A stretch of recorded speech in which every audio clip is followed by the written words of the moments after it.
Bien chicos, ¿cómo están? Vamos ahora a desarrollar el primer ejemplo que corresponde a esta parte de seleccionar un gráfico adecuado para variables cuantitativas. Ya ustedes han podido observar la construcción del aprendizaje en cuanto a los diversos gráficos que hemos venido estudiando anteriormente para este tipo de variables. Bien, nos comparte el problema y nos dice lo siguiente en este primer ejemplo. Se presentó un histograma, dice un estudio sobre la productividad de una empresa, realizado a 50 trabajadores de una fábrica. En él se registró la cantidad total de piezas producidas por cada trabajador durante un mes, ¿no? Y hay unas 4 preguntas que las vamos a ir resolviendo poco a poco. Por ejemplo, nosotros analizamos primero, hay que recordar primero el análisis para pasar a darle la solución. Sabemos que en este eje X están la cantidad de piezas producidas de 20 a 30, ojo, intervalos, de 30 a 40, de 40 a 50 y así sucesivamente. Luego vemos en el eje Y la cantidad de trabajadores. Por ejemplo, ¿qué podemos decir? Que de 20 a 30 piezas producidas, ¿cuántos trabajadores han producido esa cantidad de piezas? 2 trabajadores, ¿no? Ahí está el número 2, es un gráfico de barras. Luego de 30 a 40 piezas producidas, han intervenido 8 trabajadores. Y así sucesivamente, ¿no? Queremos darnos cuenta que hay un pico, que entre 50 y 60 piezas producidas, lo han producido 11 trabajadores, ¿no? Y luego, cuando se produce más piezas, tiende a bajar la cantidad de trabajadores, ¿no? Quiere decir que en algún momento hubo 11 trabajadores del total que realizaron el máximo esfuerzo posible en cuanto a la cantidad de piezas producidas para esa empresa.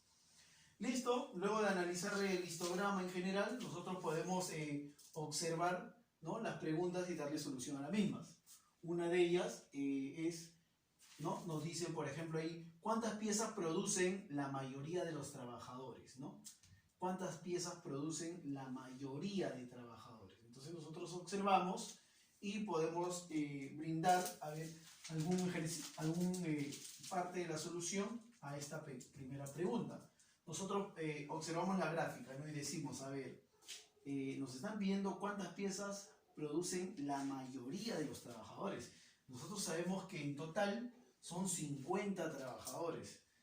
Estaríamos equivocándonos si nosotros miramos la gráfica y decimos, profe, 11 es el mayor número. Producen entre 50 y 60 piezas. Ahí hay un error, ¿no? Porque nos están pidiendo la mayoría de trabajadores. O sea, hay que buscar cuántos en total, en su mayoría, han producido una cantidad de piezas, ¿no? Entonces, la mayor producción de 50 hasta menos de 60 piezas lo realizan 11 trabajadores, dice, ¿no? Entonces, eso es lo primero que podemos decir en general. Que de 50 a 60 hay 11 trabajadores, pero no quedarnos ahí, no cometer el error de quedarnos ahí. Sabemos adicionalmente que la mayoría de trabajadores producen de 40 a menos de 70 piezas. Mira, de 40 a menos de 70, o sea, entre 40 y 70 está una gruesa cantidad de trabajadores. Y nosotros podemos sumar, por ejemplo, si nosotros sumamos 9 trabajadores más 11 trabajadores más 10 trabajadores, nos da un total de 29 trabajadores. Quiere decir que ya pasó la mitad. Y si ya pasó la mitad, de repente por ahí puede ser la mayoría.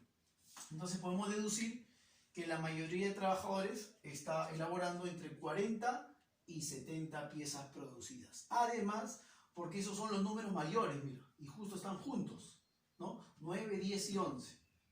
Y si queremos abarcar más, incluso podemos añadir a los 8, que están en la izquierda y en la derecha. Podemos decir incluso que de 30 a 80 piezas producidas producen la mayoría de cantidad de trabajadores.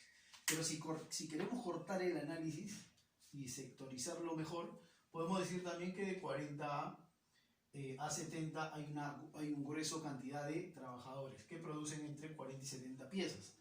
Si nosotros solo mencionamos de 50 a 60, solamente estamos cometiendo el error, bueno, en general, porque solamente estamos mencionando a 11 de 50. Yo te pregunto, ¿11 es la mayoría? Creo que no, la mayoría siempre es más del 50%, ¿no? O sea, más de la mitad. Y si hay 50 trabajadores, la mitad sería 25. Deben haber más de 25 para seleccionar y yo deducir cuántas piezas producen en su mayoría. Esa sería la primera solución a la primera pregunta. La segunda ¿Cuántos trabajadores produjeron entre 70 y 80? Bueno, entre 70 y 80, muy directo, solamente hay 8 trabajadores, ¿no? Esa es la pregunta más trivial. Pasamos a una siguiente pregunta. ¿Qué cantidad de piezas producidas tienen menor frecuencia en la producción de los trabajadores? ¿Qué cantidad de piezas producidas tienen menor frecuencia en la producción de trabajadores? Entonces, cuando se han producido, dice entre 20 y menos de 30 piezas, hay una menos producción. Mira, de 20 a 30 piezas solamente hay 2 trabajadores que han producido esa cantidad de piezas. Y también al final, de 80 a 90 piezas producidas, solamente han producido 2 trabajadores. ¿Dónde se da esa menor frecuencia? Entre 20 y 30 piezas producidas y entre 80 y 90 piezas producidas. Esa sería la respuesta a la tercera pregunta. Y en la última pregunta, ¿cuántos trabajadores más produjeron entre 40 y 50 piezas que aquellos que produjeron entre 80 y 90?